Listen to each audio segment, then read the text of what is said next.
രമേശാണ് ജോഷ് ജംഗ്ഷനുമായി on Radio Mango 91.9. എൻ്റെ കൂടെയുള്ളത് യാത്രകൾ ഒത്തിരി ഇഷ്ടപ്പെടുന്ന നമ്മുടെ കണ്ണൂർ ജില്ലയിലുള്ള ഒരാളാണ്. കക്ഷിയുടെ പേര്? ഹലോ, എൻ്റെ പേര് അക്ഷയ്, കണ്ണൂർ സ്വദേശിയാണ്. ഞാനൊരു IT പ്രൊഫഷണലാണ്. പൂനെയിൽ ഒരു IT കമ്പനിയിൽ, ക്ലൗഡ് നോ ടെക്നോളജീസ് എന്ന് പറഞ്ഞ കമ്പനിയിൽ QA എഞ്ചിനീയർ ആയിട്ട് വർക്ക് ചെയ്യുന്നു. ഇപ്പം നിലവിൽ കണ്ണൂർ തന്നെ ഉണ്ട്, വർക്ക് ഫ്രം ഹോം. അങ്ങനെ വർക്ക് ചെയ്യുന്നത് മാത്രമല്ല, വർക്ക് ഫ്രം ഹോമിന്റെ ആ ഒരു ഷെഡ്യൂളിനിടയിൽ വേറെയും ഒരുപാട് കാര്യങ്ങൾ ചെയ്യുന്നുണ്ട്. പ്രധാനമായിട്ടും ട്രാവലിംഗ് ആണ് നമ്മുടെ ഇഷ്ടം, അല്ലേ? ട്രാവലിംഗ് ഇഷ്ടമുള്ള കാര്യമാണ്. അതെ. നമ്മളിപ്പോൾ മെയിനായിട്ട് ലോക്കലായിട്ട് കുറേ സ്ഥലങ്ങൾ കോവിഡിന് ശേഷമായിരുന്നു കുറച്ചും കൂടി ആക്റ്റീവായിട്ട് ഇങ്ങനെ ട്രാവലിംഗ് തുടങ്ങിയത്. ആ ഒരു സമയത്ത് വീടുകളിൽ തന്നെ ആയിരുന്നല്ലോ.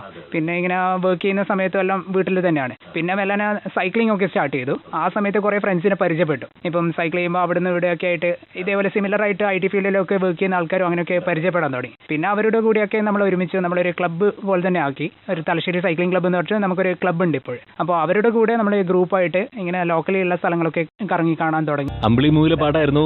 ഈ പാട്ടിനകത്ത് ഒരു സൈക്കിളിൽ ഒത്തിരി യാത്രകൾ കാണിക്കുന്നുണ്ട്. ഈ സിനിമയും അങ്ങനെയാണ്. സൈക്കിളിൽ ഇന്ത്യ ഓൾ ലെവലിൽ ഇന്ത്യ കറങ്ങുന്നതിനെ കുറിച്ചുള്ള കാഴ്ചകളൊക്കെ കാണിക്കുന്നുണ്ട്. എന്നാൽ നമ്മുടെ നാട്ടിൽ സൈക്കിളിൽ യാത്ര ചെയ്തുകൊണ്ടിരിക്കുന്ന അക്ഷയോട് ഞാൻ ചോദിച്ചു, നമ്മുടെ നാട്ടിൽ കാണാൻ അത്രയും ഭംഗിയുള്ള സ്ഥലങ്ങളുണ്ടോ എന്ന്. കണ്ണൂരും ഇഷ്ടംപോലെ സ്ഥലങ്ങളുണ്ട്. ഇപ്പം വാട്ടർഫോൾസ് ഉണ്ട്. മഴക്കാലങ്ങളാണെങ്കിൽ ഇഷ്ടംപോലെ ഹിഡൻ ആയിട്ടുള്ള കുറേ വാട്ടർഫോൾസ് ഉണ്ട്. ഇഷ്ടംപോലെ ബീച്ചുകളുണ്ട്. കേരളത്തിൽ ഏറ്റവും കൂടുതൽ ബീച്ചുകളുള്ള ഡിസ്ട്രിക്റ്റ് ആണല്ലോ നമ്മുടെ കണ്ണൂർ. അതുപോലെ കണ്ടൽക്കാടുകൾ, അവിടെ പോയി കഴിഞ്ഞാൽ കയാക്കിങ് ചെയ്യാനുള്ള സൗകര്യങ്ങളുണ്ട്. ഇവിടെ നമ്മുടെ ധർമ്മടം ഐലൻഡ് ഉണ്ട്. അവിടെ ഐലൻഡിന് ചുറ്റും ഒക്കെ കയാക്കിങ് അങ്ങനെയൊക്കെ ചെയ്തിട്ടുണ്ടായിരുന്നു. അങ്ങനെ കുറേ സാധ്യതകളുണ്ട്. അപ്പം അതൊക്കെ ഒന്ന് എക്സ്പ്ലോർ ചെയ്യാൻ പറ്റി. പിന്നെ കുറേ ക്വിസീൻസ് ഉണ്ട്. നമ്മുടെ തലശ്ശേരി പോയി കഴിഞ്ഞാൽ തലശ്ശേരി ബിരിയാണി, പിന്നെ നമ്മുടെ കുറേ നാടൻ കടികളുണ്ടല്ലോ, അങ്ങനത്തെ ഇതൊക്കെ എക്സ്പ്ലോർ ചെയ്യാൻ പറ്റി. എല്ലാം ഒരു വ്യത്യസ്തമായ ഒരു അനുഭവമായിരുന്നു. നാടിന് പുറത്തേക്ക് പോകേണ്ട കാര്യമില്ല. അത് ഇഷ്ടംപോലെ കാര്യങ്ങളുണ്ട്. ഇപ്പം ബീച്ചുകളായാലും ഞാൻ പറഞ്ഞല്ലോ, ഏറ്റവും കൂടുതൽ ബീച്ചുകളുള്ളത് നമ്മുടെ കണ്ണൂരാണ്.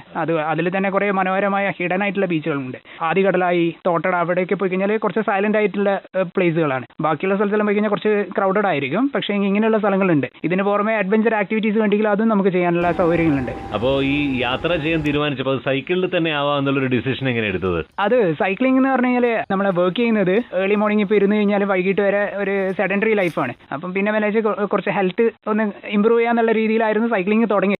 ഒരു സൈക്കിളിൽ നാട് മുഴുവൻ കറങ്ങുക, അതിന്റെ സ്റ്റോറീസ് സോഷ്യൽ മീഡിയയിലൂടെ ആളുകളോട് പറയുക, അതൊക്കെയാണ് അക്ഷയ് ആഗ്രഹിക്കുന്ന, അക്ഷയ് ഇഷ്ടപ്പെടുന്ന കാര്യം. അപ്പോൾ ഏതാണ്ട് എല്ലാ വീക്കെൻഡിലും യാത്ര ഉണ്ടാവും, അല്ലേ? ഒട്ടുമിക്ക എല്ലാ ടൈമും പോകാറുണ്ട്. ഇപ്പം ഡെയിലി ഡേ ടു ഡേ എല്ലാ ദിവസങ്ങളിലും റൈഡ് ഉണ്ടാവും. അത് ചെറിയ ചെറിയ റൈഡായിരിക്കും. പിന്നെ വീക്ക്ലി കേന്ദ്ര ഗവൺമെന്റിന് തന്നെ ഇപ്പോൾ ഫിറ്റ് ഇന്ത്യ എന്നെല്ലാം പറഞ്ഞിട്ട് ഇനീഷ്യേറ്റീവ് ഉണ്ട്. അപ്പോൾ അതെല്ലാം ഇപ്പം Thalassery sports authority of India അവരോടൊക്കെ ചേർന്നിട്ട് നമ്മൾ ഒരു ലോങ് റൈഡായിട്ട് ചെയ്യാറുണ്ട്. അതിലിപ്പം പല ഭാഗങ്ങളിൽ നിന്ന് ആൾക്കാർ വരും. ഇപ്പം കണ്ണൂരിൻ്റെ തന്നെ പല ഭാഗങ്ങളിൽ നിന്ന് ലോങ് ആയിട്ട് വരുന്ന ആൾക്കാരുണ്ടാവും. അവർ നമ്മുടെ കൂടെ ഒരു സ്റ്റാർട്ടിംഗ് പോയിന്റ് വെച്ച് അവിടുന്ന് ലോക്കലി നമ്മൾ കുറേ സ്ഥലങ്ങൾ എക്സ്പ്ലോർ ചെയ്യും. അപ്പോൾ നമ്മൾ എത്രയോ സ്ഥലങ്ങൾ, അതായത് കണ്ണൂർ ജില്ലയ്ക്കകത്തുള്ള എല്ലാ ഹിഡൻ സ്പോട്ടുകളിലേക്കും പോയി. കണ്ടതിലൊക്കെ ഏറ്റവും ഗംഭീരം, ഇതാണ് ഒരു ഡെസ്റ്റിനേഷൻ എന്ന് തോന്നി അങ്ങനെ ഒരു ഏറ്റവും പ്രിയപ്പെട്ട ഒരു സ്ഥലം ഏതാണ്? അത് കുറച്ചൊരു ഡിഫിക്കൽട്ട് ക്വസ്റ്റ്യൻ ആയിരിക്കും. ബട്ട് സ്റ്റിൽ എനിക്ക് തോന്നുന്നു മലയോര മേഖലകളിൽ കുറച്ച് നല്ല മനോഹരമായ കാഴ്ചകളാണ്. വേറെ തന്നെ ഇവിടെയുള്ള ഒരു വെതറും ഇതല്ല, കുറച്ചും കൂടി വ്യത്യാസമാണ്. ഇപ്പം മോർണിംഗ് പോയി കഴിഞ്ഞാൽ നല്ല തണുപ്പ് ഫീൽ ചെയ്യാം. പിന്നെ ഇഷ്ടംപോലെ വാട്ടർഫോൾസ് കാണാൻ പറ്റും. ഈ മഴക്കാലം പോയി കഴിഞ്ഞാൽ ഞാൻ ആ മലയോര ഹൈവേ ഭാഗങ്ങളിൽ പോയിട്ടുണ്ട്. കുറേ ഇഷ്ടംപോലെ വാട്ടർഫോൾസുകളാണ്. പോകുന്ന വഴിക്ക് തന്നെ കുറേ വാട്ടർഫോൾസ് കാണാൻ പറ്റും. അപ്പൊ അങ്ങനെ ഒരു പ്രത്യേക ഡെസ്റ്റിനേഷൻ പറയാൻ പറ്റില്ല. ഇല്ല, അങ്ങനെ പെട്ടെന്ന് ഒരു ഹിലി ഏരിയ, അത് കുറച്ചും കൂടി എനിക്ക് ബ്യൂട്ടിഫുൾ ആയിട്ട് തോന്നി. മേ ബി ഞാനിവിടെ ഈ ബീച്ച് ഇതൊക്കെ റെഗുലർ ആയിട്ട് കാണുന്നതുകൊണ്ടാണ്. IT പ്രൊഫഷണലാണ്, പക്ഷേ ഇഷ്ടം യാത്രകളാണ്. ആ ജോലിയോടൊപ്പം തന്നെ സൈക്കിളിൽ പല നാടുകളിലേക്കും പോകുന്ന അക്ഷയാണ് ഇപ്പോൾ ജോഷ് ജംഗ്ഷനിൽ കൂടെയുള്ളത്.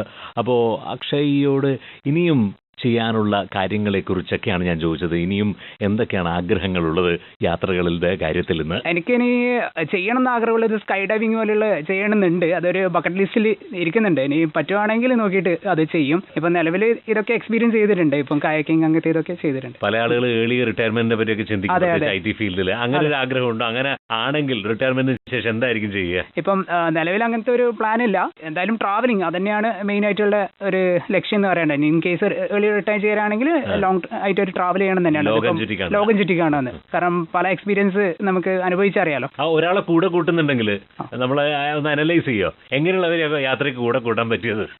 അത് ഒരു റിയലി ഡിഫിക്കൽട്ടാണ്. ഇപ്പോൾ ഞാൻ തന്നെ പല യാത്രകളിൽ പോകാറുണ്ട്. ചിലത് ഇപ്പം ടെമ്പിൾസ് ആയിരിക്കും, ചിലത് ഈ പറഞ്ഞ പോലെ ഉത്സവങ്ങളായിരിക്കും, ചിലത് സൈക്ലിംഗ് ആയിരിക്കും. അപ്പോൾ ആ ഒരു ഫീൽഡിനോട് താല്പര്യമുള്ള ആൾക്കാരെയാണ് ഞാൻ കൂടുതൽ ഇൻവോൾവ് ചെയ്യാറ്. ഇപ്പോൾ സൈക്ലിംഗ് പോകുമ്പോൾ ഞാൻ അങ്ങനെയുള്ള ആൾക്കാരായിരിക്കും കൂടുതൽ. അത് കുറച്ചും കൂടി അഡ്വഞ്ചറാണ് കുറച്ച് ചിലപ്പോൾ. അപ്പം അതിനോട് താല്പര്യമുള്ള ആൾക്കാരെ ഞാൻ ചൂസ് ചെയ്യാറുണ്ട്. അപ്പോൾ all the best. Thank you. രമേശാണ് ജോഷ് ജംഗ്ഷനുമായി ഓൺ റേഡിയോ മാംഗോ 91.9. നാട്ടിലെങ്ങും പാട്ടായി.